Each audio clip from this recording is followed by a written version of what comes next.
Quero chamar hoje aqui o pastor Jonatas, reverendo Jonatas Bragato. Ele vai se apresentar. A gente se conheceu pelo Instagram, né? Pelo trabalho maravilhoso que ele faz ali na Inglaterra, as pregações que ele faz ali nas ruas de Londres e outras cidades, né? Você vai falar direitinho, porque não errar aí. E ele está acompanhado da esposa, ele vai apresentar a esposa também, para eu não errar. Ela fala português? Entende? Fala um pouco, então tá bom. Então, se vocês quiserem gastar o seu inglês britânico, é com ela, tá bom? Mas você apresenta, fala um pouquinho de você, e você pode estar ministrando aqui aula para a gente nessa manhã, que Deus te use muito, tá bom? Evangelho de São Mateus, capítulo de número 16. Eu quero ministrar nessa manhã, debaixo do tema, por que a igreja deve avançar? Por que a igreja deve avançar? São Mateus, capítulo 16, iremos ler a partir do versículo 13. Diz a Escritura: E chegando Jesus às partes de Cesareia de Filipe, interrogou os seus discípulos, dizendo: Quem dizem os homens ser o Filho do Homem? E eles disseram: uns João Batista, outros Elias, outros Jeremias, ou um dos profetas. E disse-lhes: E vós, quem dizeis que eu sou? E Simão Pedro respondendo disse: Tu és o Cristo, o Filho do Deus vivo. E Jesus respondendo disse-lhe: Bem-aventurado és tu, Simão Barjonas, porque tu não revelou a carne e o sangue, mas o meu Pai que está nos céus. E também te digo que tu és Pedro, e sobre esta pedra edificarei a minha igreja, e as portas do inferno não prevalecerão contra ela. E eu te darei as chaves do reino dos céus, e tudo que ligares na terra terá sido ligado nos céus. E tudo que desligares na terra terá sido desligado nos céus. Amém. Meus amados irmãos, nós vivemos em uma sociedade e um mundo secularizado. Debaixo de um domínio pagão, esse padrão secularista tem sido estabelecido, principalmente no Ocidente. Avança uma tendência, uma nova normativa, um novo padrão nesse mundo, em que o mundo não deve ou não pode reconhecer o Deus verdadeiro. A objeção à fé cristã não é necessariamente para tentar impedir que as pessoas creiam em Deus.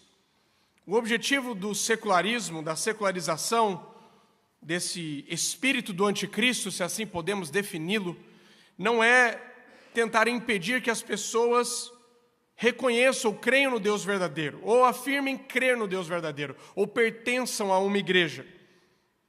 Mas é que se você crê em Deus, é que esse Deus ou essa fé para você é algo irrelevante para os demais aspectos da sua vida.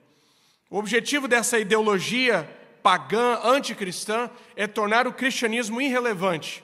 É que a igreja viva a sua fé apenas dentro das quatro paredes, mas no seu ambiente de trabalho, nas universidades, em todas as demais esferas da sua vida, o cristianismo não pode tornar-se relevante nos demais aspectos da sua vida.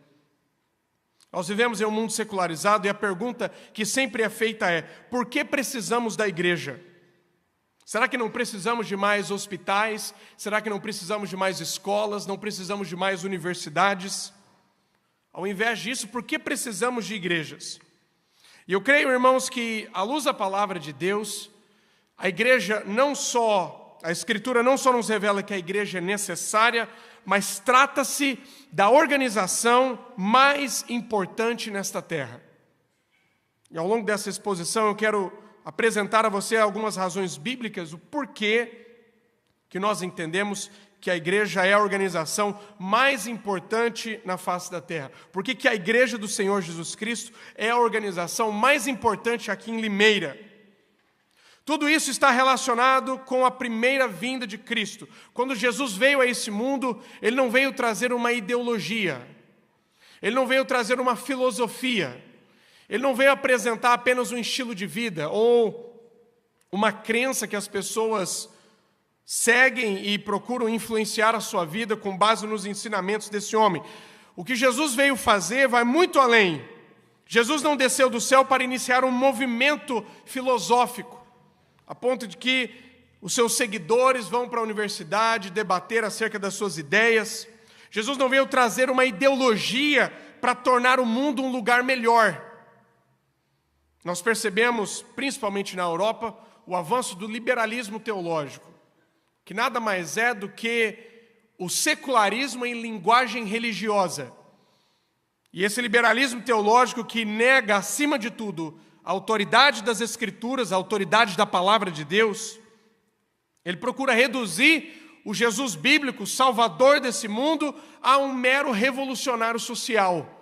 Alguém que veio a esse mundo para buscar resolver os problemas sociais. Jesus é reduzido a um revolucionário, alguém que enfrentou as grandes elites da sua época. À luz da palavra de Deus, nós vemos que Jesus não desceu dos céus, o Verbo não se fez carne para iniciar um movimento filosófico, para trazer a nós uma ideologia, para tornar o mundo num lugar melhor. Jesus veio, irmãos, para lidar com a principal causa de todo o sofrimento humano. Não é difícil você convencer as pessoas que há algo de errado nesse mundo. Em qualquer lugar do mundo, em países ricos, pobres, independente do contexto socioeconômico que você esteja, não é difícil você convencer as pessoas que há algo de errado nesse mundo. Jesus veio lidar com a causa do sofrimento humano, o pecado, a nossa rebelião contra Deus. Jesus veio nos resgatar com o seu sangue, como as Escrituras nos dizem, ele veio para remir, para comprar para si um povo exclusivo, zeloso e de boas obras.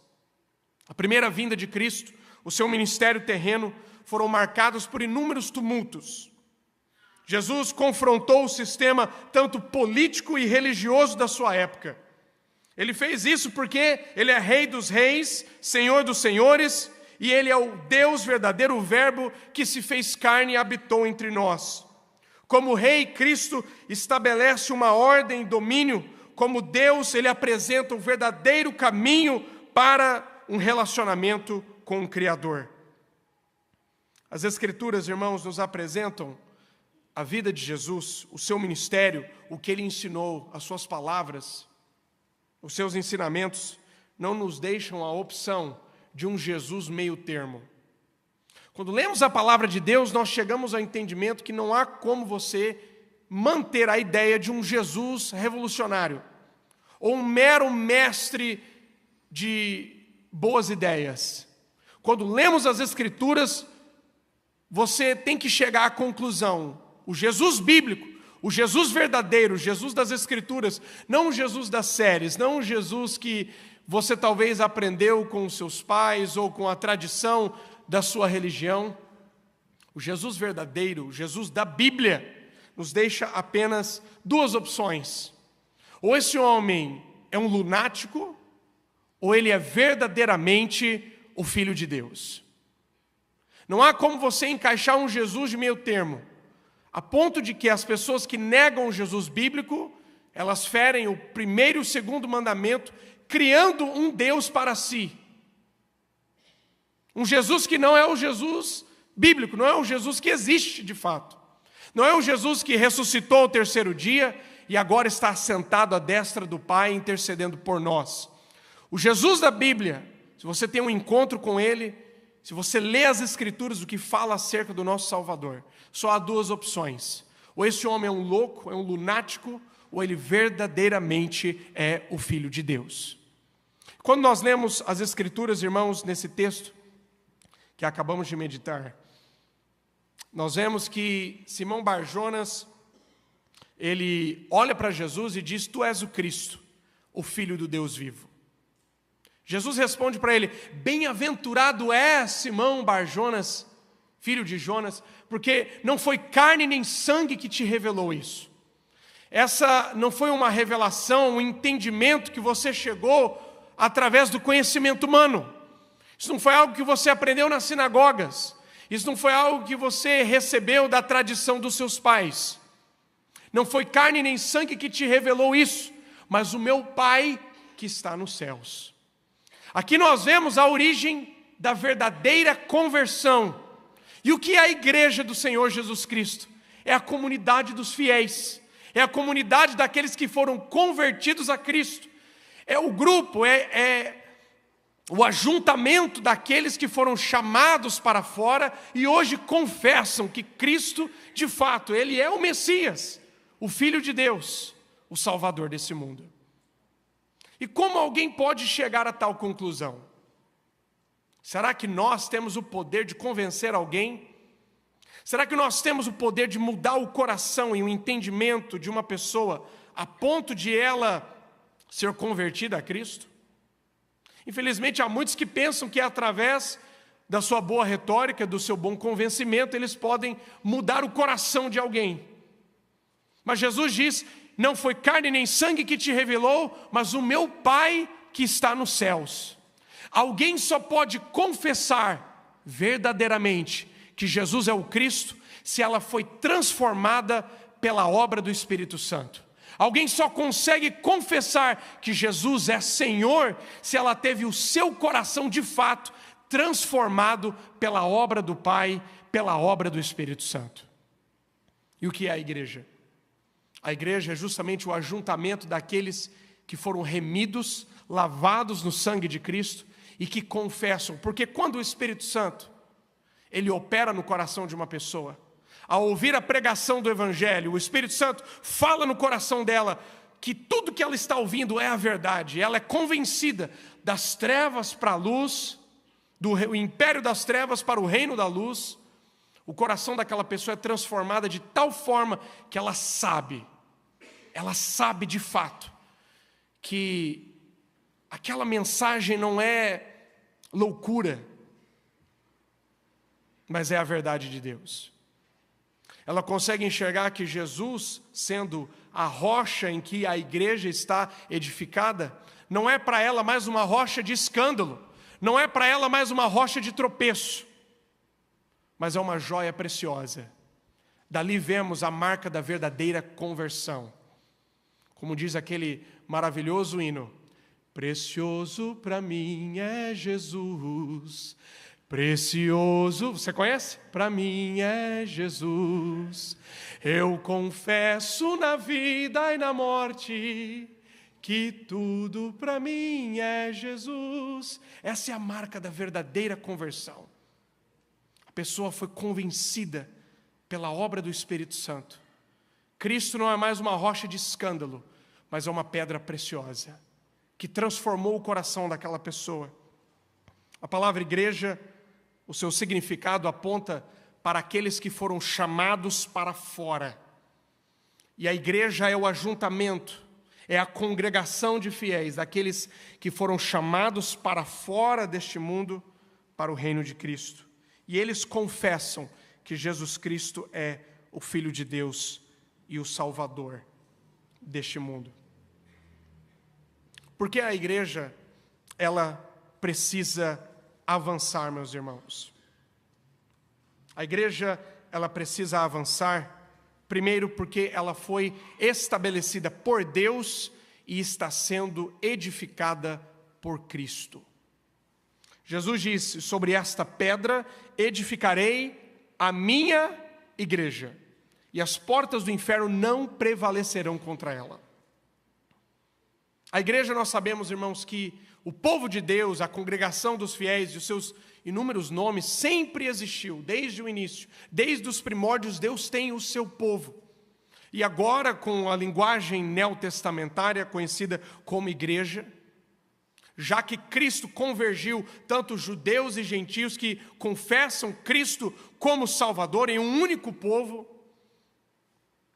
a igreja do Senhor Jesus Cristo foi estabelecida por Deus e está sendo edificada por Cristo. A ponto de que sobre a rocha que é o próprio Senhor Jesus Cristo, as pedras vivas, as pequenas pedras estão sendo colocadas, ajuntadas para formar este edifício que é a igreja do Senhor Jesus Cristo. Por que o mundo precisa da igreja? Porque a igreja deve avançar? Porque ela foi estabelecida por Deus e ela está sendo edificada por Cristo. Como que Jesus fez isso? Como Ele constituiu a sua igreja? Nos comprando com o seu sangue na cruz do Calvário. Fomos redimidos para Deus. Nós fomos redimidos para Deus com qual propósito? Abra comigo em 2 Coríntios, capítulo 17. Capítulo 5, versículo 17. 2 Coríntios, capítulo 5.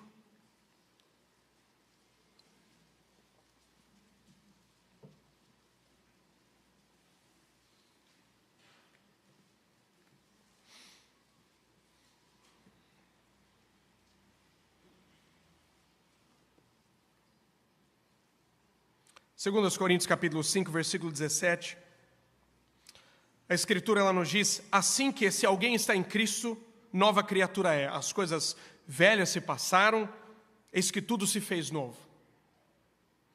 O que é a igreja? Ela é a comunidade das novas criaturas. Essa linguagem de nova criatura é maravilhosa na Bíblia, porque o que podemos chamar de a nova criação, como o apóstolo Paulo aqui nos apresenta, está diretamente ligada com a primeira criação. No princípio criou Deus o céu e a terra. Deus trouxe à existência, através do poder da sua palavra, tudo que existe. Essa é a primeira criação. Embora, irmãos, tudo que vemos nesse planeta, nesse mundo afora, que tem tantas belezas, é o que restou do juízo do dilúvio. Mas pare para imaginar o que era essa terra antes do juízo de Deus. O quão maravilhosa e bela era. Nós encontramos belezas maravilhosas. Por onde você vai encontrar a marca do Deus Criador. Essa é a primeira criação. No princípio, Deus cria os céus e a terra, e depois Deus cria o homem, e coloca o homem para administrar, cuidar daquilo que Deus criou. Mas agora na nova criação, Deus começa a nova criação não criando um novo planeta, mas Ele começa a nova criação criando uma nova humanidade. É por isso que se alguém está em Cristo, nova criatura é. As coisas velhas se passaram, tudo se fez novo. Deus já começou a nova criação através da igreja, criando um novo povo, uma nova humanidade. E as Escrituras nos mostram também, no livro de Apocalipse, que nós estamos aguardando aquele grande dia em que novos céus e nova terra serão estabelecidos, onde a paz e a justiça reina, onde não haverá choro, nem pranto, nem dor. Nós aguardamos e ansiamos por aquele maravilhoso dia. Mas saiba, meu irmão, minha irmã, que a nova criação já começou através de nós, a igreja do Senhor Jesus Cristo, essa nova humanidade, Cristo como o novo homem, o novo padrão do que é ser humano, a vontade que Deus tinha desde o princípio, Cristo como o novo Adão, Cristo que traz a nós a verdadeira humanidade.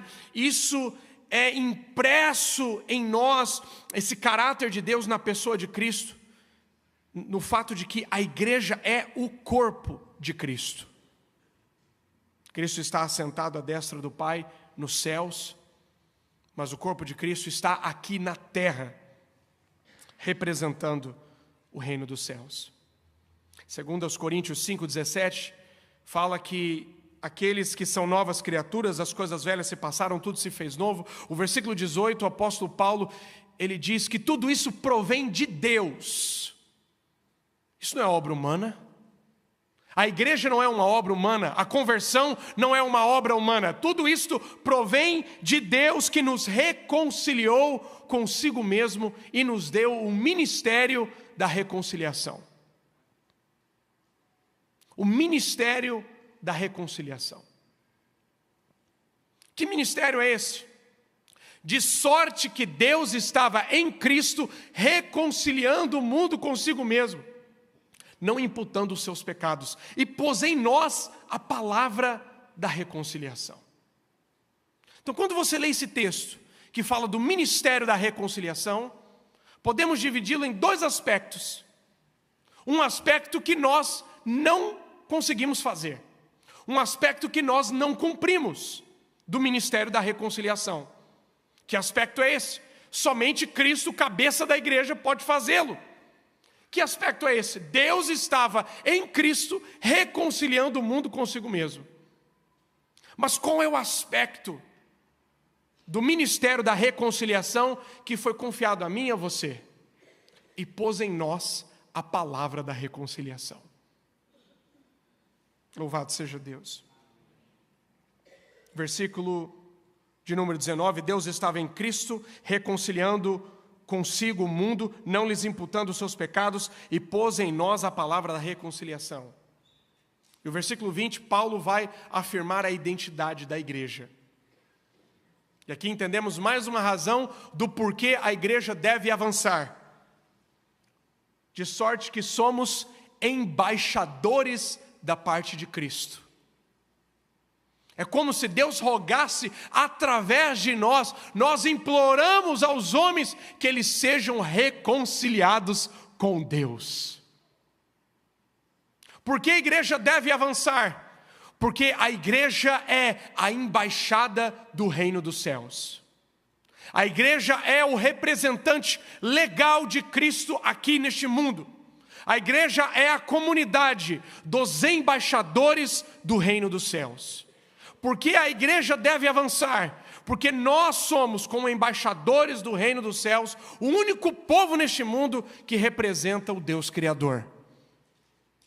É por isso que a igreja deve avançar, porque nós somos autorizados por Deus, o único povo neste mundo, a representá-lo. O Criador dos céus e da terra. A igreja é a embaixada do reino dos céus. Somos embaixadores de Deus nesta terra.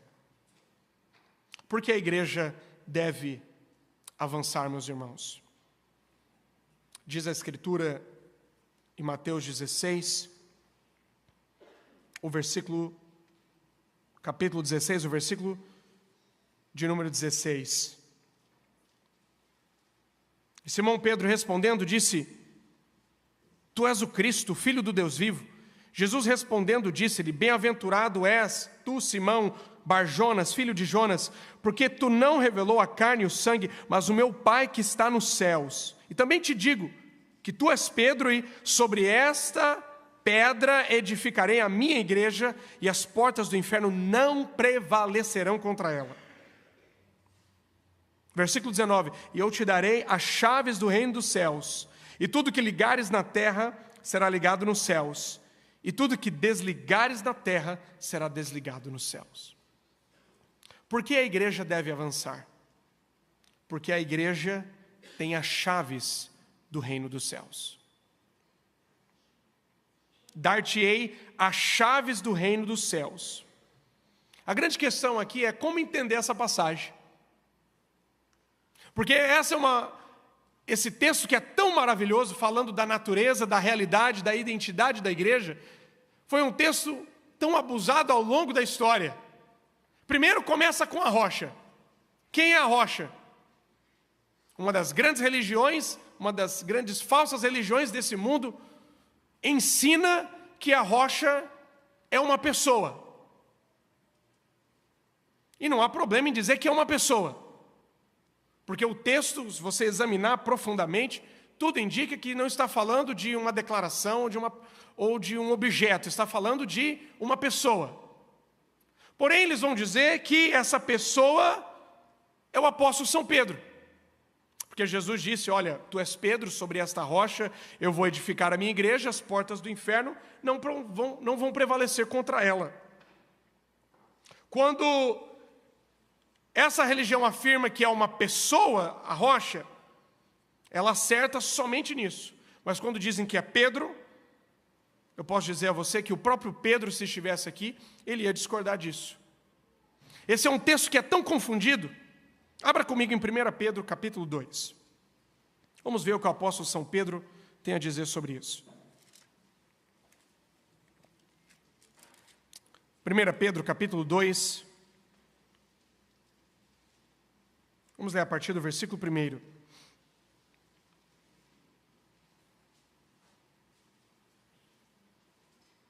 A rocha não pode ser uma declaração, o texto nos limita sobre isso, por mais que eu acreditei nesse entendimento por muito tempo, que a declaração que Jesus é o Cristo, o Filho de Deus, o Filho do Deus vivo, que essa é a rocha na qual a igreja está sendo edificada. Contudo, todos que estão na rocha confessam isso. Mas veja o que Pedro tem a nos dizer, capítulo 2, versículo 1. Deixando, pois, toda malícia, todo engano e fingimentos, invejas e todas as murmurações, desejai afetuosamente, como meninos, novamente nascidos, o leite racional, não falsificado, para que por ele vades crescendo. Se é que já provastes que o Senhor é benigno, e chegando para ele, pedra viva, reprovada, na verdade, pelos homens, mas para com Deus, eleita e preciosa. Vós também, como pedras vivas, sois edificados casa espiritual e sacerdócio santo, para oferecer sacrifícios espirituais agradáveis a Deus por Jesus Cristo. Por isso também na Escritura se contém: eis que ponho em Sião uma pedra principal de esquina, eleita e preciosa, e quem nela crer não será confundido. Assim, para vós os que credes é preciosa, mas para os rebeldes, a pedra que os edificadores reprovaram, essa foi a principal de esquina, uma pedra de tropeço, rocha de escândalo, para aqueles que tropeçam na palavra, sendo desobedientes para o que também foram destinados. Mas vós sois a geração eleita, o sacerdócio real, a nação santa, o povo adquirido. Para qual propósito? Para que anuncieis as virtudes daquele que vos chamou das trevas para a sua maravilhosa luz. Vós, que em outro tempo não eres povo, mas agora sois povo de Deus, que não tinhas alcançado misericórdia, mas agora alcançastes misericórdia. Quem é a rocha? Chegando a ele, pedra viva. Cristo é a rocha na qual a igreja está edificada. A igreja do Senhor Jesus Cristo está sendo edificada por Ele, fundamentada nele. Louvado seja Deus por isso. Nós que em outro tempo não éramos povo, agora somos povo de Deus. Agora nós, como também pedras vivas, as pequenas pedras colocadas e edificadas na rocha que é Cristo, nós que não éramos ninguém, mas hoje somos a geração eleita, o sacerdócio real, a nação santa, o povo adquirido. Tudo isso Deus fez e nos deixou ainda nessa terra com o propósito de que anunciemos as virtudes, o poder daquele que nos tirou das trevas para a sua maravilhosa luz. Meu irmão, minha irmã, você já parou para pensar o porquê que você ainda está aqui nessa terra? Por que você ainda não partiu? Não era melhor você ter nascido de novo e já ir direto para o céu? Fica fazendo o que aqui? Você trabalhar, pagar os boletos, chegar um determinado dia, você se aposentar numa casa na praia e passar o resto dos seus dias fazendo o que nessa terra? Qual é a razão de a igreja ainda estar aqui hoje? Essa é a identidade e o propósito da igreja. A razão pela qual ainda estamos aqui, para que anuncieis as virtudes daquele que te tirou das trevas para a sua maravilhosa luz. A razão de estarmos aqui, como igreja do Senhor Jesus Cristo, é para cumprirmos a missão que recebemos dele. Por que a igreja precisa avançar? A igreja precisa avançar porque ela tem as chaves do reino dos céus. Então já entendemos um aspecto controverso dessa passagem. Quem é a rocha? A rocha é Cristo Jesus. Mas aí tem o problema das chaves, porque Jesus entregou as chaves a Pedro. Como entender essa passagem? Os irmãos provavelmente conhecem o Catecismo de Heidelberg, que é um documento de instrução na doutrina cristã desenvolvido no século XVI por Zacarias Ursinus. E todos os domingos a Igreja Reformada Holandesa trabalha em cima do Catecismo de Heidelberg. O próprio Catecismo Menor e Maior de Westminster tiveram a sua inspiração a partir do Catecismo de Heidelberg. E no domingo 31, a questão de número 83, a pergunta é: que são as chaves do reino dos céus? A resposta é: a pregação do Santo Evangelho e a disciplina cristã. O que são as chaves do reino dos céus? A pregação do Santo Evangelho e a disciplina cristã. A igreja, ela exerce o poder das chaves do reino dos céus pela pregação do Evangelho e pela disciplina cristã. Zacarias Ursinus continua explicando: e é por estes dois meios que o reino dos céus se abre para aqueles que creem e se fecha para aqueles que não creem. Então, aonde há um ministro do Evangelho, aonde há um leigo, aonde há qualquer crente falando acerca de Jesus Cristo, pregando arrependimento e remissão de pecados, aonde o reino de Deus é proclamado, ali abre-se uma porta no reino dos céus. A chave do reino dos céus, que é a pregação do Evangelho, abre essa porta. Aqueles que creem entram por ela e são salvos. Mas aqueles que não creem, a porta também é fechada. Dar-te-ei as chaves do reino dos céus, e tudo que você ligar na terra terá sido ligado nos céus. Tudo que você desligar na terra terá sido desligado nos céus. Por que a igreja precisa avançar? Porque a igreja tem as chaves do reino dos céus. Nós temos o poderoso evangelho do nosso Senhor Jesus Cristo. É para isso que fomos chamados, meus irmãos. A igreja como um todo e cada crente individualmente foi chamado por Deus. A nós foi confiado as chaves do reino dos céus. A igreja do Senhor Jesus Cristo. A igreja precisa avançar, porque é somente através dela, da proclamação da verdade de Cristo, através do trabalho da igreja, que esse mundo será alcançado no Evangelho de Cristo Jesus. A igreja precisa avançar, porque recebemos uma missão de Cristo e recebemos também as ferramentas necessárias para cumprir essa missão. A nós foi confiado as chaves do reino dos céus. A igreja, ela precisa avançar porque ela é a embaixada do reino dos céus. E cada embaixador, tendo conhecimento do Evangelho de Jesus Cristo, do Evangelho que salva, que cura, que restaura, que tira o homem do império das trevas para o reino da luz, quando anunciamos a verdade de Cristo, ali é aberto um portal no reino dos céus, e aqueles que creem entram para o reino de Cristo. A nós foi confiado essa missão, a nós foi confiado tais ferramentas. Qual é a promessa de Cristo? O triunfo da igreja, independente da sua visão escatológica, independente do que você entende acerca do reino dos céus, todos nós cremos uma coisa: a igreja vai triunfar. A igreja vai vencer. O triunfo da igreja. E a linguagem que Jesus usa é tão maravilhosa, porque ele diz que as portas do inferno não vão resistir, não vão prevalecer. Isso nos dá a entender que a igreja está avançando.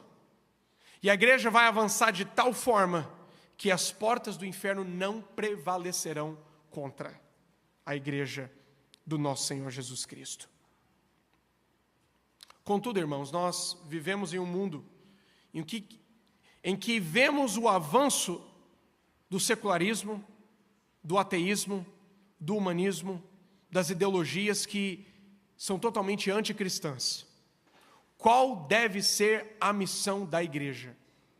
A missão de sempre: anunciar o Evangelho. Não interessa a opinião popular das pessoas. O apóstolo Paulo, ele disse que os judeus na sua época, eles pediam sinais.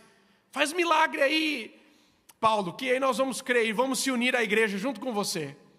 Os gregos queriam debater filosofia, sabedoria humana.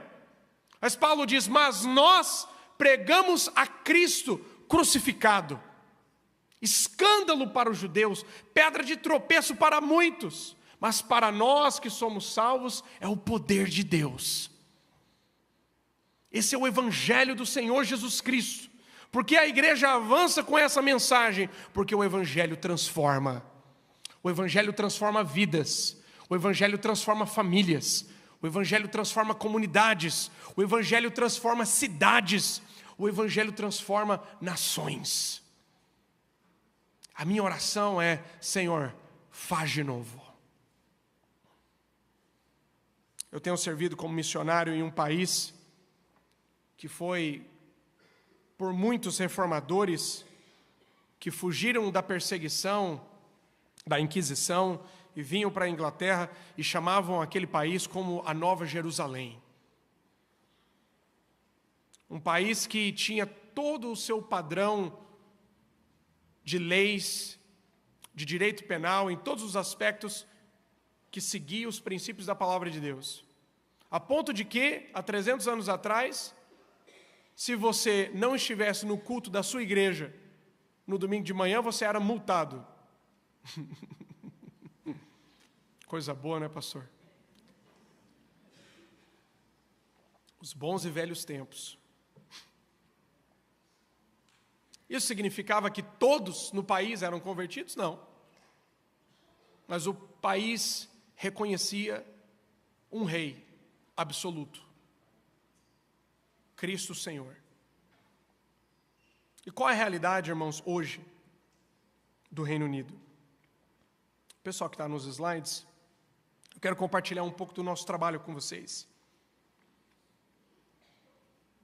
Desde 2017 eu tenho servido com o trabalho de plantação e revitalização de igrejas na Inglaterra. Fiquei quase 6 anos trabalhando no Nordeste da Inglaterra, com a revitalização de uma igreja histórica e com a plantação de uma igreja.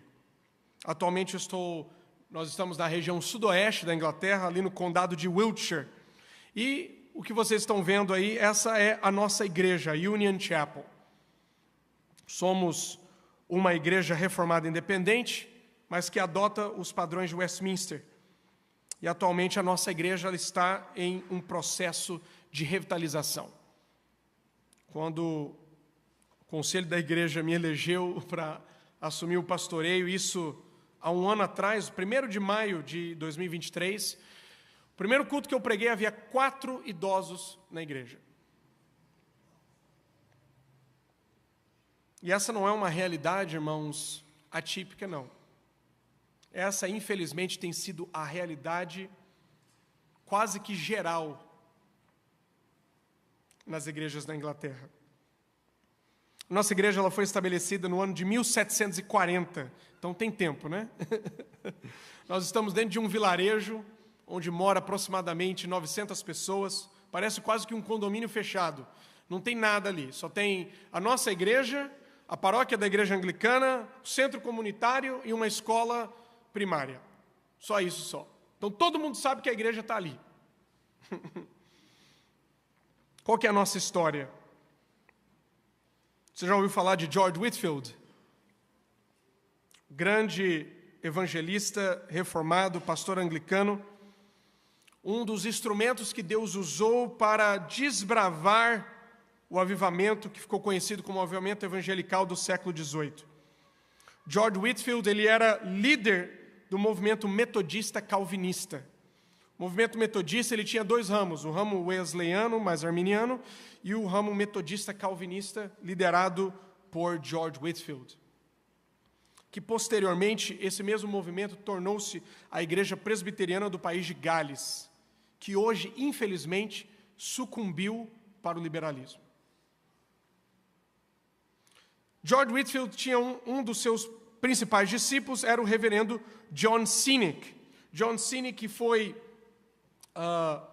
o primeiro licenciado, o primeiro leigo licenciado por John Wesley, foi eventualmente expulso da associação de Wesley por ter adotado o calvinismo. E ele foi, então, aceito como um discípulo de George Whitefield. E a vida de John Sinek é uma história extraordinária. Ele teve a sua experiência de conversão aos 18 anos de idade e morreu aos 36 anos. Ele dedicou os últimos 18 anos da vida dele somente para o reino de Deus. Ele investiu toda a vida dele no serviço do reino de Cristo. E nós estimamos que aproximadamente 50 a 60 igrejas foram plantadas como fruto do ministério desse homem. Ele era um poeta, compositor de muitos hinos. E uma das igrejas que nasceram através do trabalho desse homem de Deus foi a nossa igreja. O nosso vilarejo ali existe desde o período medieval e não tinha nenhuma igreja ali. Um dos bispos do período medieval disse que aquele povo era tão maligno que eles não mereciam uma igreja. Deixa esse povo ir para o inferno. Essas foram as palavras do bispo da região. Então a igreja não tinha, o vilarejo não tinha nenhuma igreja. E no ano de 1740, John Sinek, que havia pregado em uma das cidades na região, e houve ali um trabalhar do Espírito Santo maravilhoso, muitas pessoas foram convertidas, e aí o pessoal do nosso vilarejo convidou ele para vir pregar. E aí esse homem de Deus, ele entra em Kingston Langley, a cavalo com os seus discípulos, trompetes, buzinas, fazendo o maior barulho. Imagine a cena. Acordando todo mundo, cantando salmos. Eles entram no vilarejo, uma multidão se ajunta ali para ver o que esse homem tinha a falar. Ele fala acerca de arrependimento, remissão de pecados, prega o evangelho de Jesus Cristo. Um grupo não gostou desse movimento, tentaram matá-lo, tentaram afogar ele no lago que tem no centro do nosso vilarejo. Mas, por outro lado, houve algo que Deus fez ali. Algumas pessoas foram convertidas e, junto com um grupo de irmãos que vinha de outras tradições cristãs, eles organizaram uma congregação unida. E foi estabelecido o trabalho da nossa igreja no ano de 1740. A foto que vocês estão vendo ali do lado de Sinek, essa é a nossa igreja. A outra foto do púlpito, essa foi a igreja moraviana, que ele pastoreou, que ele tanto estabeleceu num vilarejo vizinho, e ele pastoreou até a sua morte essa igreja. Atualmente essa igreja está mergulhada debaixo da influência liberal. Há apenas 3 pessoas na congregação. Eles só realizam culto uma vez por mês. Infelizmente, essa é a realidade de um legado, de um prédio que comporta provavelmente 180, 200 pessoas, pastor. E só há apenas 3 pessoas na congregação. Qual é a realidade espiritual da Europa hoje? Considere 1% na França, 0,5% na Áustria, 0,3% na Polônia e na Itália, 0,1% na Eslovênia. No Reino Unido, apenas 3,7% da população frequentam uma igreja. Então, você não pode olhar as estatísticas que o pessoal diz ser. Há muitos cristãos nominais. Nós podemos fazer uma estimativa real a partir da frequência dos cultos. Pessoas que frequentam uma igreja semanalmente. Essa estatística inclui católicos romanos, inclui os grupos sectários, inclui protestantes, todos os grupos ortodoxos, católicos, protestantes, sectários, tudo no mesmo pacote. A estatística dá 3,7% da população. Então, a nossa estimativa é que há menos de 2% de evangélicos hoje no Reino Unido, enquanto há 6,3% de muçulmanos. Devido à imigração e à alta taxa de natalidade, o Islã tem avançado, não necessariamente com conversões. Na verdade, nós vemos um fenômeno interessante. A segunda e terceira geração desses imigrantes de países árabes, agora esses filhos desses imigrantes estão sendo secularizados. A cultura secular está impregnando até uma das religiões mais estritas. Qual é a realidade hoje, meus irmãos, espiritual da Inglaterra? No ano de 1983, 31% dos britânicos diziam não ter nenhuma religião. No ano de 2015, essa estatística subiu para 48%. 48% dos britânicos em 2015 diziam não ter nenhuma religião. Já no ano de 2020, esse número cresceu para 53%. Qual é a realidade dos jovens? Na faixa etária entre 18 e 24 anos, 71% dos jovens dizem não ter nenhuma religião. Entre 18 e 24 anos de idade, 71% dos jovens dizem não ter nenhuma religião.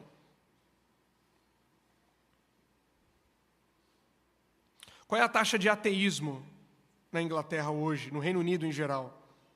Em 1998, 10% da população dizia não crer em Deus. No ano de 2018, esse número cresceu para 26% de ateus e 18% que se diziam ser agnósticos. Essa mesma pesquisa, eles disseram 63% dos britânicos acreditam que a religião causa mais conflitos do que o bem. Qual é a realidade da Escócia hoje? A Escócia, o país que foi o instrumento de Deus para exportar o presbiterianismo para o mundo inteiro, enviou missionários para o mundo inteiro. 51% dos escoceses hoje dizem não acreditar em uma vida após a morte. O que você acha que causa numa sociedade?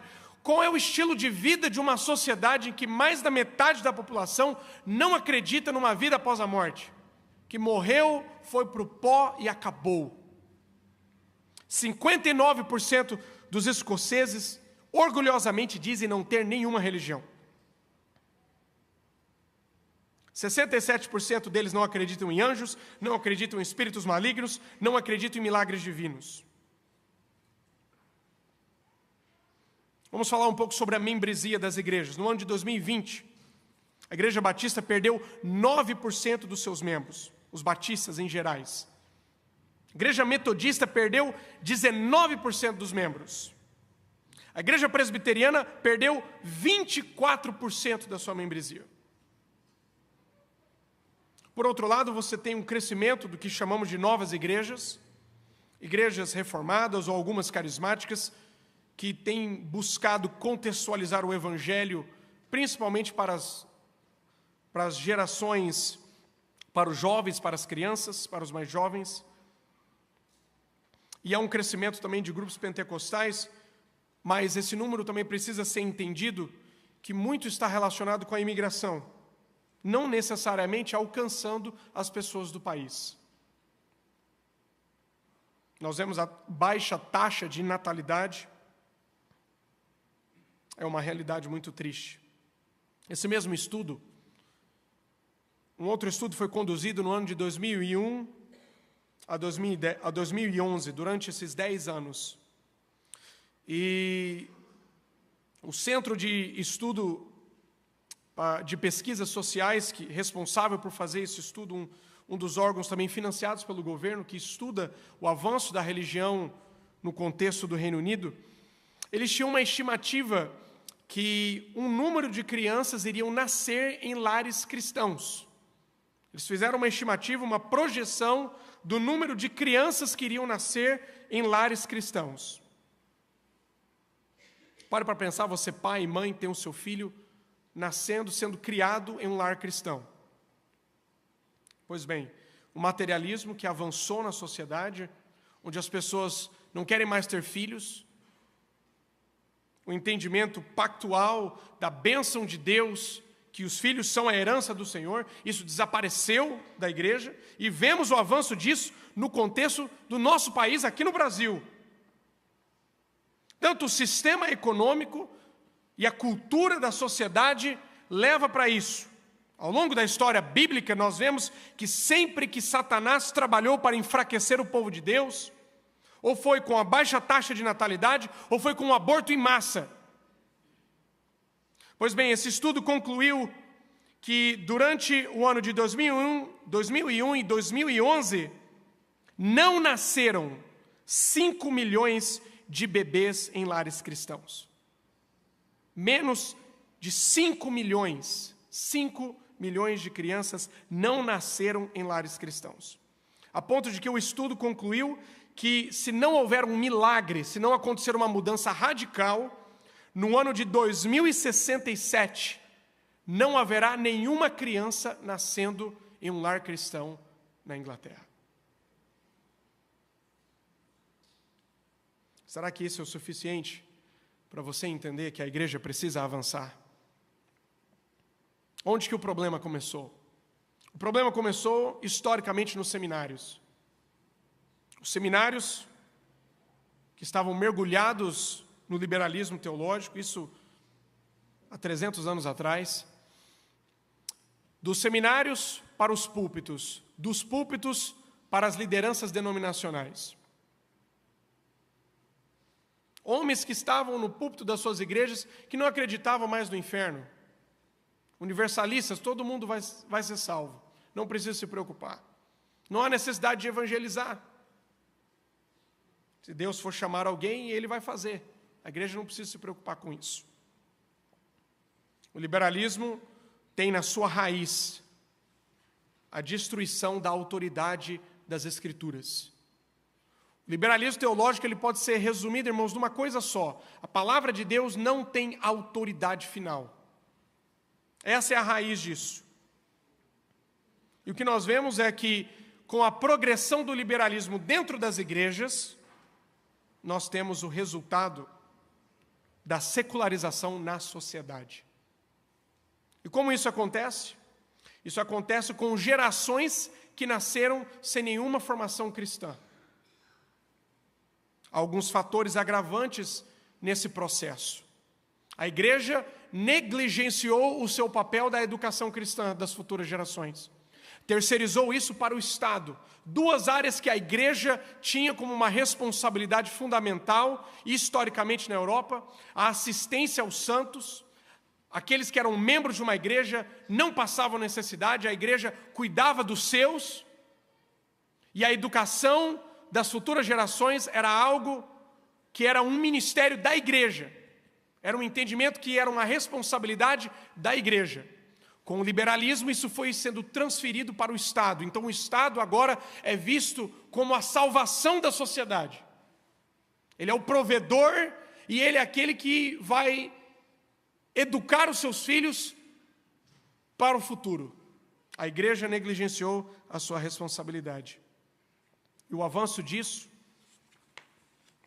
a ponto de que os mecanismos de disciplina eclesiástica dentro das grandes denominações foram enfraquecidos.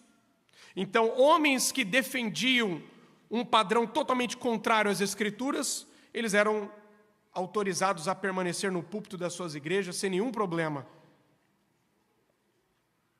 Eu posso dar um exemplo para vocês. Há 70 anos atrás, na década de 1950, um dos líderes da Conferência Metodista Britânica, o líder da denominação metodista no Reino Unido, o nome dele era Leslie Weatherhead. Ele escreveu um livro chamado O Cristão Agnóstico.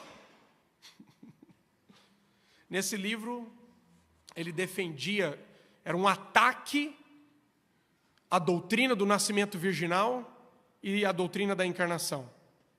E nesse livro, ele dizia que Jesus era um filho bastardo de Maria com Zacarias, e que Maria era uma prostituta do templo.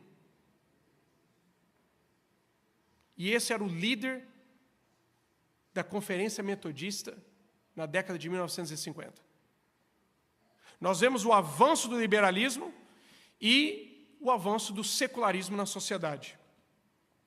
Esse processo de secularização, ele tem a sua origem na igreja e foi potencializado pela apostasia da igreja. E temos alguns fatores que agravaram isso. A Primeira Guerra Mundial, ela é um fator agravante. Todo o conceito, toda a ideia de cristandade, de nações protestantes na Europa, desaparece a partir da Primeira Guerra Mundial. Num lado da trincheira, você tem um luterano, do outro lado da trincheira, você tem um anglicano. E os dois estão se matando. Quando esse pessoal volta da guerra, o que eles se deparam? Com o liberalismo nos púlpitos. Homens, pastores, pregadores dizendo, não existe mais inferno. Essa é uma ideia que foi inventada do período medieval. Então, nós temos ali uma geração de desigrejados. E essa geração de desigrejados, pessoas que ainda diziam ser cristãos, mas não pertenciam a nenhuma igreja, abandonaram as suas igrejas. Eles criam as suas crianças, os seus filhos, as futuras gerações, nasceram sem nenhuma formação cristã. A minha esposa está aqui, ela vem de uma origem escocesa, sua família vem da Escócia. Ela teve a sua experiência de conversão aos 15 anos de idade. Ela é a única pessoa crente na família dela, a única pessoa crente na família dela hoje. E aí nós fizemos um estudo para puxar na genealogia dela. Qual é a última pessoa crente na família dela? E eu me assustei ao descobrir que a bisavó dela já era ateísta. Ela é provavelmente a única pessoa crente na família dela em 120 anos. Nós estamos falando de gerações, irmãos, que nasceram sem nenhuma formação cristã. E nós vemos então a degradação da sociedade como um resultado disso. A partir da Primeira Guerra Mundial, nós temos a primeira geração de desigrejados, crianças sem nenhum discipulado geracional. A Segunda Guerra, a Revolução Sexual de 1950, o avanço do marxismo cultural, todas essas ideologias foram agravantes, mas não é a causa principal da secularização. A ponto de que, se você conversar com uma criança na rua e você perguntar quem foi Davi e Golias, eles nem sabem o que é isso. Eu ouvi de um pastor presbiteriano, liberal, ele contando um episódio de uma apresentação de Natal que eles tinham na igreja, uma experiência de Natal. Então, eles tiraram todos os bancos da igreja, não ia ter culto, não ia ter nada. Eles fizeram uma experiência para a criançada. E esse pastor testemunhou uma criança de 6 anos de idade entrando na igreja, segurado no braço da mãe, e disse assim, que lugar é esse? É uma igreja. E o que eles fazem aqui? A mãe disse, eu não sei, eu acho que eles oram.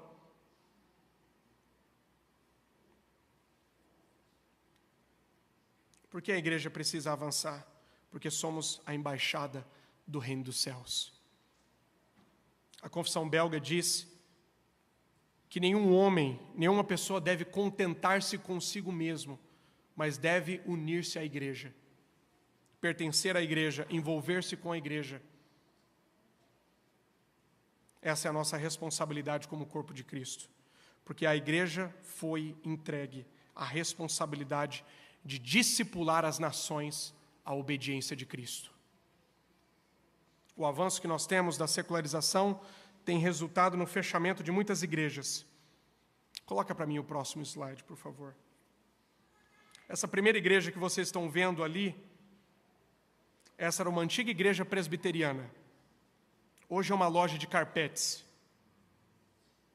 A igreja ali do lado, com a bandeira dos Estados Unidos, era uma antiga igreja metodista primitiva, que foi transformada num bar e agora está fechada. Ali embaixo, essa era uma igreja batista, aquela capela ali, pequena, hoje foi transformada numa barbearia. A igreja do meio era também uma capela batista e foi transformada em uma loja de instrumentos musicais. A igreja ao lado era uma igreja congregacional, que hoje é um supermercado. E a outra igreja do lado era também uma igreja metodista, que agora é uma oficina de carros. Essa é a realidade, irmãos, diária que vemos ali. Por onde você anda, você vai encontrar igrejas fechadas, Isso quando não foram transformadas em mesquitas. Como a igreja pode avançar? As armas da nossa milícia não são carnais, mas são poderosas em Deus para destruir fortalezas. Nós não precisamos de sinais miraculosos, não precisamos de estratégias pragmáticas, nós precisamos do Evangelho de Jesus Cristo. O Evangelho que transforma, o Evangelho que converte corações, que muda famílias, que muda nações. Ore por nós. Ore para que o Evangelho continue avançando naquele lugar. Ore para que missionários sejam levantados, para que igrejas nesse país se levantem com uma consciência missionária, para enviar missionários, apoiar esses missionários. Irmãos, o trabalho missionário se resume a uma coisa: o avanço da igreja, plantação e revitalização de igrejas. Ore para que isso torne-se uma realidade, para que Deus faça de novo o que Ele já fez naquele lugar. Vamos orar.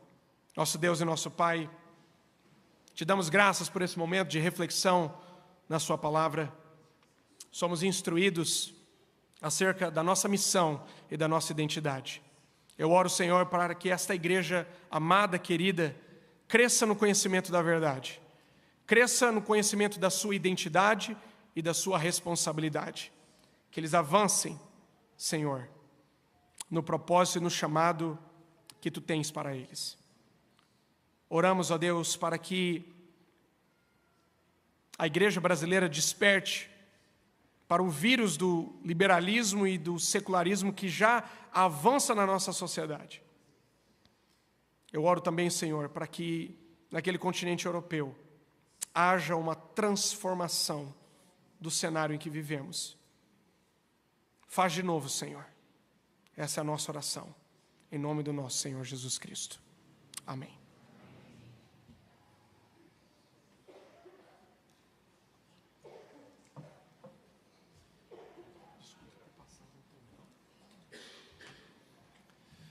Meus irmãos, esse é um desafio para nós, para os seus filhos.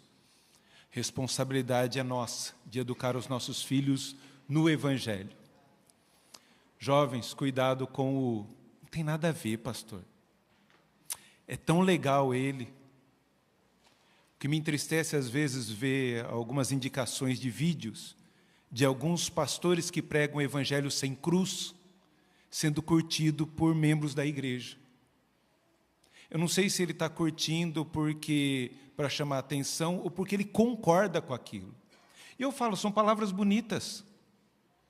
Há pastores influentes no nosso país com um falso evangelho, igreja cheia, e que seduzem muitas vezes a gente. Cuidado com esse evangelho coach, de um evangelho sem cruz. Faz bem para a alma. Até eu me emociono. Mas não tem cruz, não tem arrependimento. Nós aqui temos pregado o Evangelho. Talvez nós não temos a retórica, as capacidades midiáticas desses pastores, mas tem pastores aqui fiéis ao Evangelho. E nós trazemos a Bíblia para conferir o que esse pastor Newton está pregando, o que esse pastor Leandro está pregando, Vladimir, Anderson, está de acordo com as Escrituras, com o Evangelho do Senhor Jesus? A minha oração é que Deus forme profissionais e que você possa ter o ímpeto profissional de eu quero trabalhar na Inglaterra. Não para ganhar dinheiro, mas para proclamar o Evangelho, revitalizar igrejas. Pastor Jonatas, como que faço? Eu quero ser membro da sua igreja, eu quero trabalhar nessa região. Ou em outra igreja. Quero ser instrumento de Deus aí. Houve um tempo que eles vieram para cá. Os americanos vieram para cá. Agora é a nossa vez. Por isso temos missionários na Alemanha. Temos missionários na Espanha. Logo o pastor Fábio vai chegar essa semana. Está ali na Espanha para pregar para espanhóis. Essa é a responsabilidade da igreja. Assim nós avançamos, fazendo diferença no reino de Deus. Jovens, eu não quero que você faça parte dessa estatística. Eu quero que você faça parte de outra estatística, de jovens profissionais que se formaram com um propósito, de avançar o reino de Deus, de proclamar o reino de Deus, de estabelecer a embaixada de Cristo onde Deus te colocar.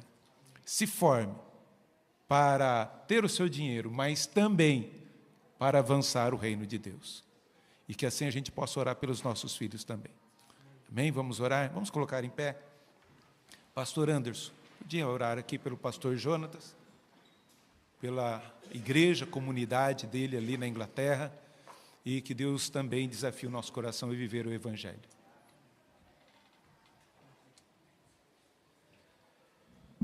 Senhor Deus, nós te bendizemos nessa manhã, por esse privilégio de ouvirmos a Tua palavra com tanta fidelidade.